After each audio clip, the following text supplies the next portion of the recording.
बातमी नाशिकमधून। नाशिकमध्ये सिडको विद्यालयामध्ये महायुती आणि मविया आमने सामने आलेले होते। महायुती आणि मवियाच्या कार्यकर्त्यांनी जोरदार घोषणाबाजी केलेली होती। मतदानाची वेळ संपत आली तरी केंद्रावर रांगच रांग पाहायला मिळत होती आणि याच पार्श्वभूमीवर महाविकास आघाडी आणि महायुतीचे कार्यकर्ते जे होते ते आमने सामने आलेले होते आणि त्यांच्यामध्ये काहीशी बाचाबाची देखील झालेली होती आणि काहीसा तणावपूर्ण वातावरण, गोंधळ काहीसा या मतदान केंद्रावर नाशिकमधल्या पाहायला मिळाला। नाशिकमधल्या सिडको विद्यालयातल्या केंद्राजवळची ही सगळी दृश्य आहेत। महायुती आणि महाविकास आघाडीचे जे कार्यकर्ते होते ते आमने सामने आलेले होते। मतदानाची वेळ संपत आली तरी केंद्रावर भली मोठी रांग पाहायला मिळत होती आणि पार्श्वभूमीवर आता दोन्ही गटाचे जे कार्यकर्ते होते ते आपसात काहीसे भिडलेले पाहायला मिळाले। जोरदार घोषणाबाजी दोन्ही बाजूने करण्यात आली।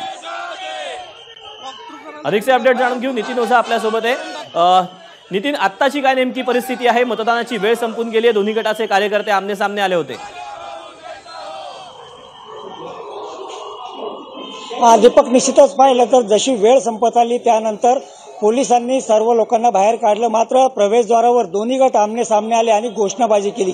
त्यानंतर पोलिसांनी या दोन्ही गटांना 100 मीटरच्या बाहेर काढलं। मात्र त्यानंतर सुद्धा आता जर माझ्या मागचं दीपक चित्र पाहिलं तर वेळ संपून गेलेली आहे। त्यानंतर सुद्धा एक भली मोठी रांग या ठिकाणी या मतदान केंद्रावर दिसून येते।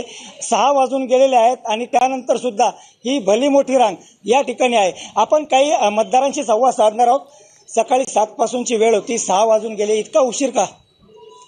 तिसरी चक्कर, आता काही मशीनमध्ये काही प्रॉब्लेम होतोय त्यामुळे असं सांगताय आम्हाला। तुम्हाला का उशीर झाला? 3 वेळ गेलो इथून चक्कर मारून, पण का बरं? गर्दी जास्त होती ना। गर्दी जास्त होती, क्यों लेट हुआ इतना आने को? ये मतदान केंद्र ज़्यादा है, इसमें 1400 वोट है शायद, इसकी वजह से वो मशीन भी चल नहीं रहा, पर वो हेल्प अच्छा कर रहे और अच्छी तरह से निकाले सबको।